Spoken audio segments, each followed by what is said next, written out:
Uncontrolled, unconfined fire is one of man's greatest enemies. In a confined space, the heat of combustion develops high pressure and temperature, which destroy life and property. Fire, controlled, can be man's friend and helper. Before man learned to control fire, he lived almost like other animals. After he found out the magic of fire, it became his servant to cook his food, heat his home, get metals from rocks, generate power, and many other useful purposes.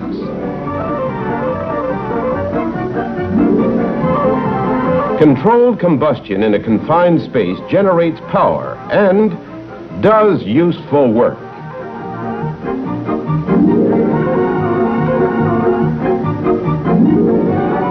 Without fire, our industrial civilization would not have developed.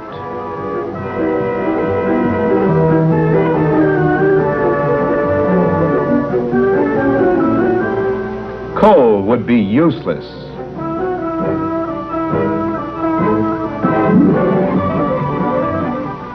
Many products come from coal: coke for steel making, drugs, cosmetics, and many chemicals. Another servant is natural gas. Gas joins coal to produce many synthetic products. Harnessed fire produces electric power. One cannot stop marveling at the wonders that man performs with electricity. Gasoline, another servant, is made to explode or burn. Not one drop is produced for cleaning purposes.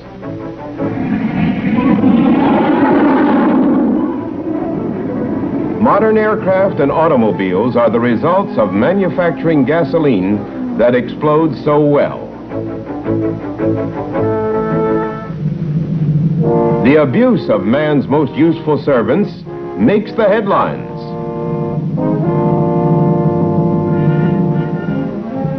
What is the magic of fire? Fascinating?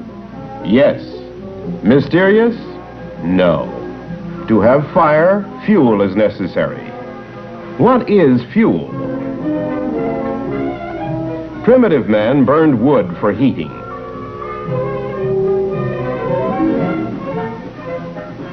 When this stick of wood is held in a flame, it does not burn. Under such circumstances, wood is not a fuel. A paper card passed through flame does not ignite. So, the card is not a fuel.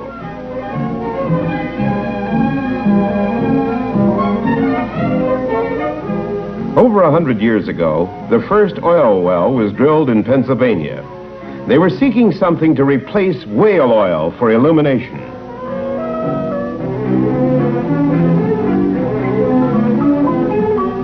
Today, in refined form, it is known as kerosene. Is it a fuel? A burning match immersed in the kerosene does not ignite the liquid. Under such conditions, kerosene is not a fuel.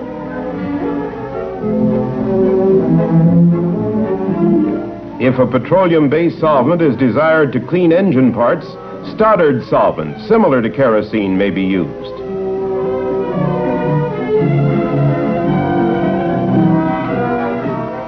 The same thing happens as with kerosene. Why won't the liquid burn? Isn't kerosene the fuel used in lanterns, stoves, and highway flares? Ah, but these have wicks.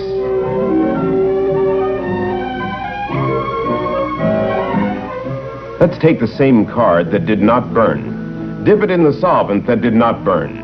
Now, the wet card just touches the flame and ignites. But the flame is extinguished when the card is immersed. Is this a trick?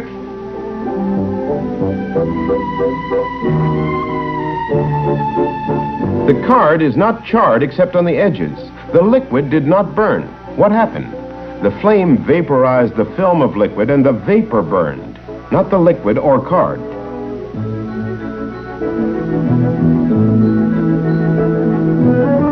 That being the case, the Stoddard solvent is heated to just above its flash point, the temperature at which enough flammable vapors are produced to maintain a flame.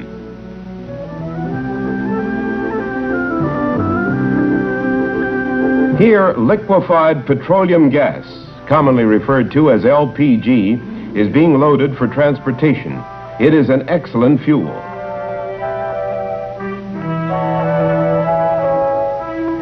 The vapor from LPG is heavier than air, and if the supply line leaks, the vapor will travel with the air current and migrate to low places. A natural gas leak will produce opposite results. Being half as heavy as air, it will rise to high places.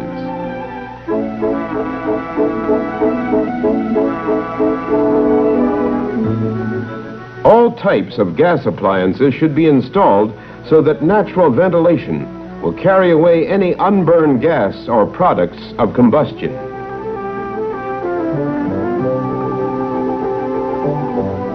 Never use LPG in an appliance designed and approved for use with natural gas, or vice versa, unless the burners are changed in accordance with the manufacturer's recommendations. Approximately 3 times as much air is required to burn butane as natural gas.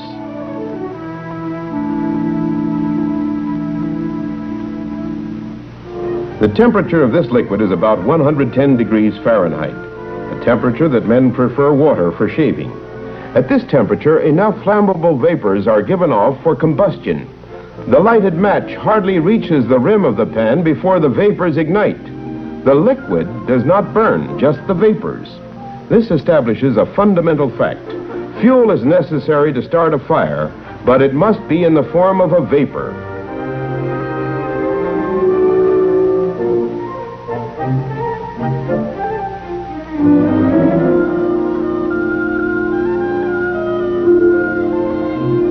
Here's that same stick of wood which would not burn. Cut a few shavings on the edge, hold them in the fire, and they burst into flame.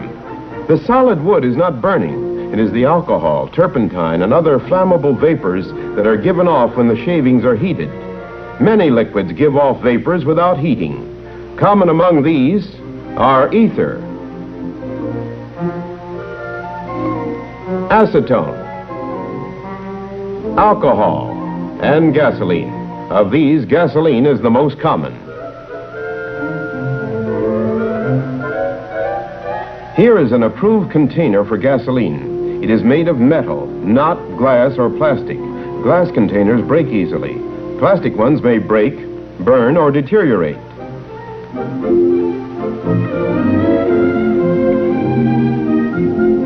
Most people would never put a flame to a safety can containing gasoline. But many think nothing of the far more dangerous practice of using gasoline to clean engine parts or clothes, or to remove wax from a floor.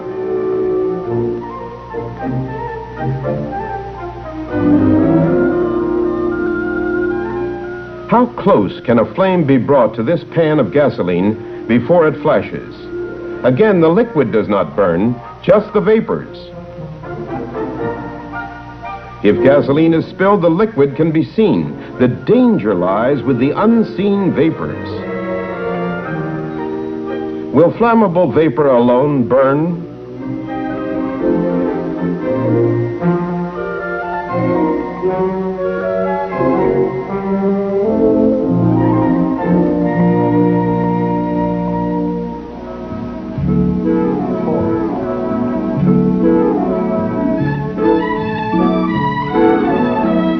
A spark plug is placed in the gasoline. but the spark does not ignite the liquid or the vapor. Fire does not occur until the spark is raised above the top of the jar. What was above the jar that was not inside? What was taken away when the cover was replaced? The answer to both questions is air, or more accurately, the oxygen in the air that combines with the vapor to form a flammable mixture which readily ignites. Here is plenty of vapor and air, but no fire. Here is plenty of gas and air, but no fire. To create fire, the remaining leg of the fire triangle is required: heat. The source of heat may be an arc, flame, hot wire, or a burning cigarette.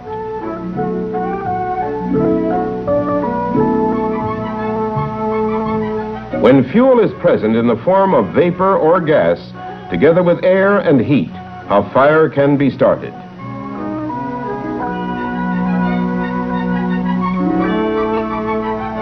Having seen how fire is created, how can it be extinguished? The globe is filled with vaporized liquid petroleum gas.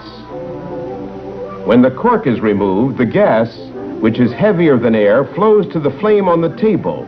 The flame travels up the tube and burns in an atmosphere of gas. This might be termed air burning in gas.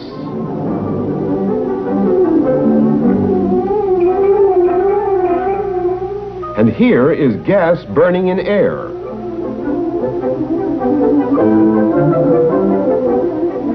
Consider the principle of a flame arrestor. The screen lifts the flame away because the wires dissipate the heat required to ignite the gas under the screen. Raising the screen removes the heat leg of the fire triangle and extinguishes the fire.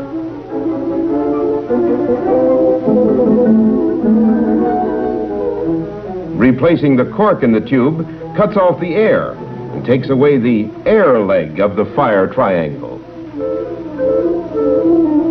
To demonstrate the fuel leg, this equipment represents an approved storage container and a portable supply of flammable liquid.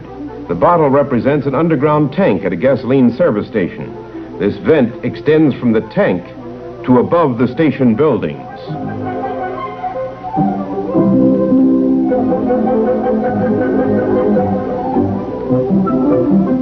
Here is a tank truck. Gasoline starts flowing into the tank.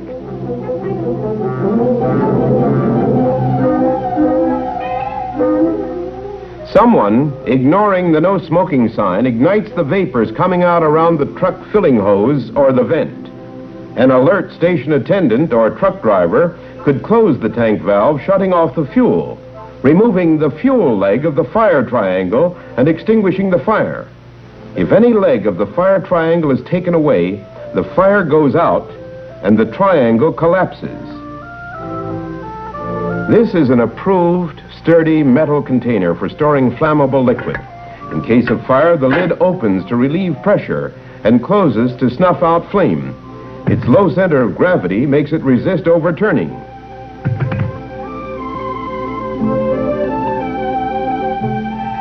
This plastic tube represents an empty container. Put in just a single drop of gasoline and allow it to vaporize. Adding heat through this spark plug completes the fire triangle. Nothing happens.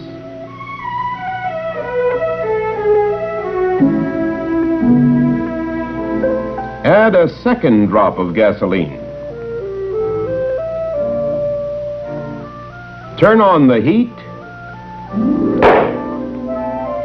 and it explodes. Although the tube seemed virtually empty, there were just 2 tiny drops of gasoline.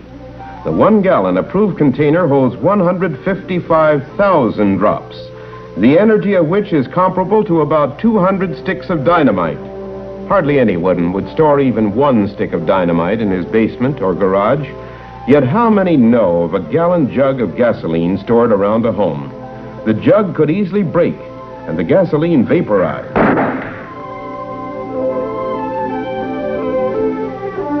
Both dynamite and gasoline are made to explode, but the regulations that control the safe use of one are not the same as for the other. Frequently, laboratory and service station employees ask why they are forbidden to smoke.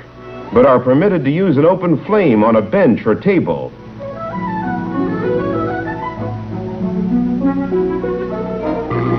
The top spark plug represents the bench, and when the plug is energized, no explosion occurs. But when the bottom plug, representing the floor, is energized,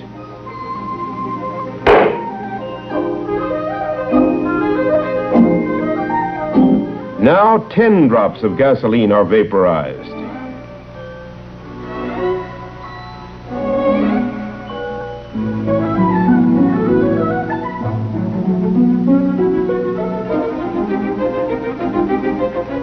No explosion occurs. Let's be sure that this is an empty container.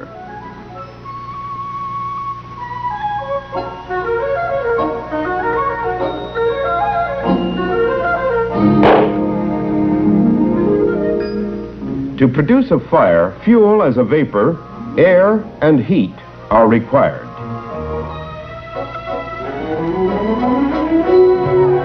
In the plastic tube, 1 drop of gasoline was not enough, and 10 drops were too much to cause an explosion.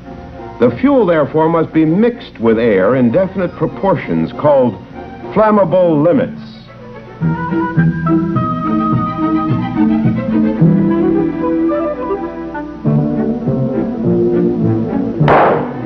Even after an explosion, it may not be safe to enter a building or tank that is not destroyed by the forces of the explosion.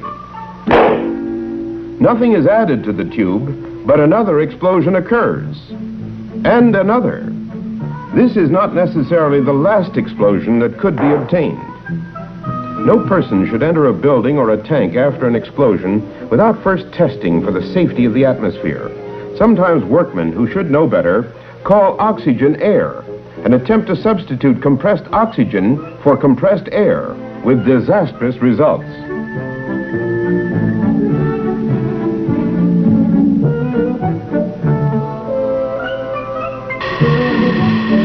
The explosions so far were obtained from mixtures of gasoline and air. The difference with an explosion of gasoline and oxygen is evident.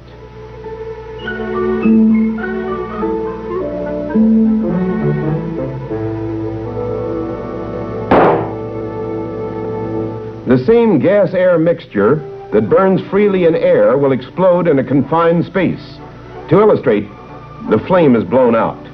Then an identical gas-air mixture is allowed to flow into this tube and is sealed in it.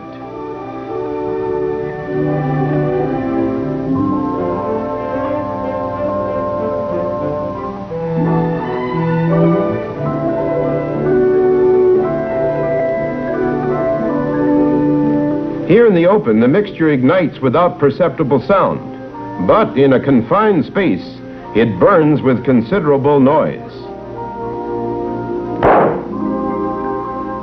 If a gas mixture will burn, it will also explode.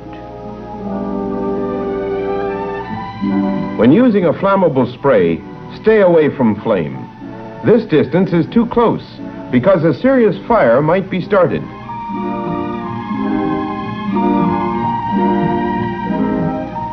Many pressurized sprays contain flammable substances, so before a lady sprays her hair, she should read the label on the can. If it says flammable, believe it. Don't smoke or be near flame when using a flammable spray.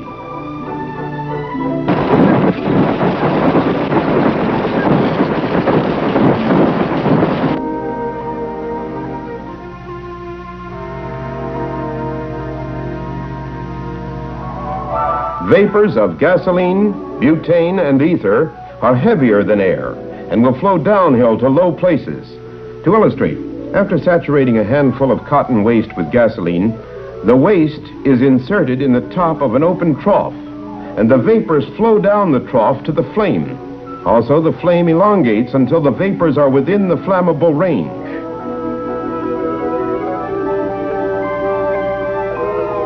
Then the flame travels up the trough and ignites the waste. Open flame was perhaps the first gas detector.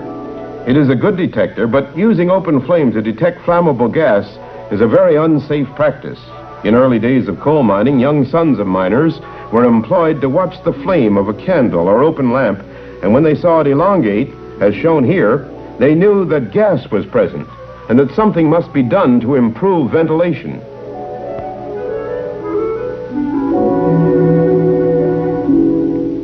The principle of the flame arrestor can be demonstrated again by placing this small mesh screen in a slot in the trough and another one over the top. The action of the vapors can be seen as they pass through the screen. The screen stops the flame by the same principle that it removed the flame from the top of the lantern globe.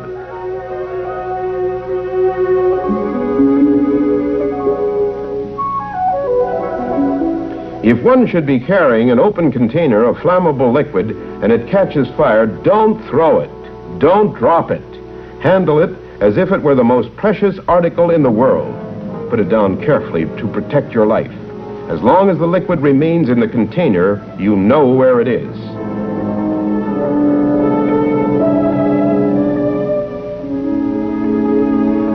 Many persons, including children, have been painfully burned, some fatally, from a dropped or thrown container of burning liquid.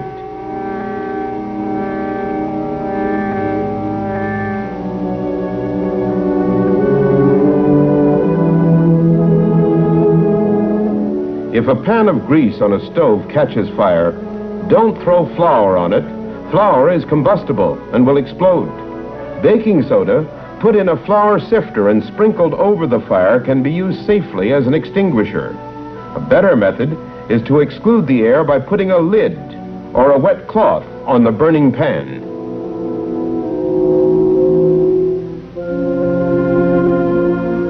Many disastrous fires and explosions are caused by careless smokers. Always obey no smoking signs. Extinguish all matches, cigars, cigarettes, and pipes before they are discarded.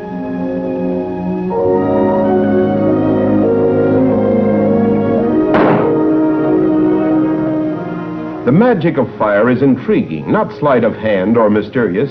Using fire improperly causes pain, disaster, and death. The magic of fire contributes to our comfort. It helps to create beauty, promote health, and provide many necessities and luxuries of our daily lives.